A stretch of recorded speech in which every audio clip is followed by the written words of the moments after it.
Closer, qu'est ce qui vous a poussé à participer à The Voice? Papa Drag, je me suis lancé dans l'aventure pour 2 raisons. Il fallait que je chante donc j'ai chanté.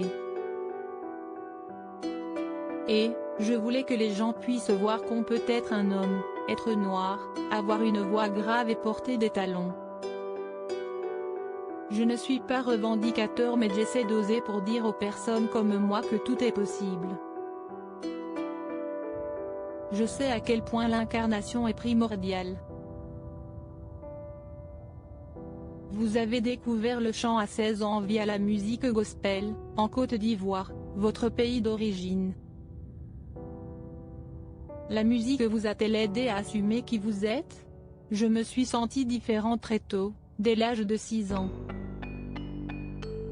J'étais un petit garçon qui voulait à tout prix être aimé.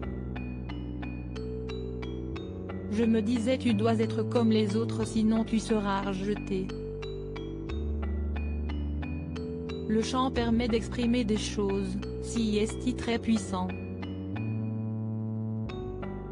Mais j'ai mis beaucoup de temps à me montrer tel que j'étais. J'ai commencé à parler de mon homosexualité à 26 ans, 8 ans après mon arrivée en France pour mes études. Les personnes autour de moi se sont senties trahies. Il y a eu beaucoup de solitude et il y en a encore, même si je suis entourée. Vous êtes papa d'une petite fille âgée de 8 ans, née de votre précédente union avec une femme. Comment a-t-elle vécu votre coming out? Nous sommes en bons termes et je ne regrette rien. Le choix de me marier avec elle était volontaire. Je voulais fonder une famille. Puis, j'ai rencontré mon époux dans le cadre de mon travail. Aujourd'hui, je suis très apaisé et heureux. Vous êtes un homme noir et homosexuel. Comment faites-vous face, quotidiennement, à l'homophobie et au racisme? Je ne veux pas me considérer comme une personne stigmatisée. Oui, il y a des discriminations et les peines infligées sont infinies. Je ne dis pas que je ne suis pas une victime mais je ne veux pas qu'on me présente comme telle. J'ai choisi la possibilité, très violente, de m'assumer.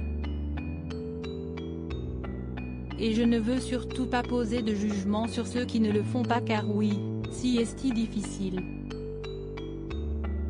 Comment avez-vous fait pour vous affranchir du regard des autres? En me regardant dans un miroir et en me disant, je suis comme ça et je suis heureux d'être comme. Il y a un véritable effet placebo. Certaines personnes, quand elles m'ont vu avec des talons, des leggings et des boucles d'oreilles, m'ont traité de monstre. J'ai rigolé. J'existe et puis ça sera comme ça. En plus, je déteste les pantalons, si est très inconfortable, rire.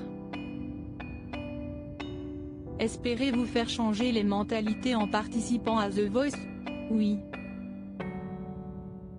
On ne va pas vivre une petite vie parce que les autres nous y interdisent. Je défends l'insolence d'être soi, si est mon projet. J'espère démocratiser ce message d'acceptation de soi à travers ce qui se passera ce soir aux auditions à l'aveugle. Avec quel coach aimeriez-vous travailler si vous êtes sélectionné? Marc Lavoine, pour son rapport si puissant aux mots.